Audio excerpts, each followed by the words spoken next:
வாழைப்பூல ஒரு குருமா குழம்பு பண்ணியிருக்கேங்க.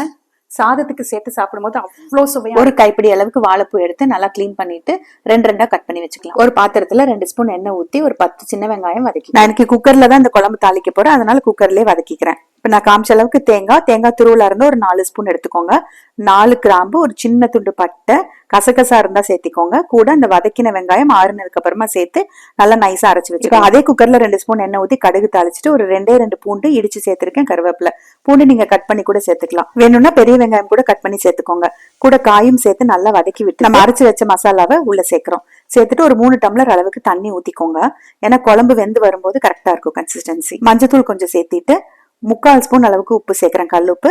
ஒரே ஒரு ஸ்பூன் அளவுக்கு சாம்பார் தூள் சேர்த்து மிக்ஸ் பண்ணிட்டு குக்கர் மூடி வச்சு ஒரு 2 விசில் விட்டு எடுத்துக்கலாம். ப்ரெஷர் இறங்கினதுக்கு அப்புறமா ஓபன் பண்ணிக்கலாம். கொஞ்சம் தண்ணி மாதிரி இருந்தா 2 நிமிஷம் அடுப்புல வச்சுக்கோங்க. நம்ம ஊத்தின தண்ணி கரெக்டான கன்சிஸ்டன்சில இருக்குங்க.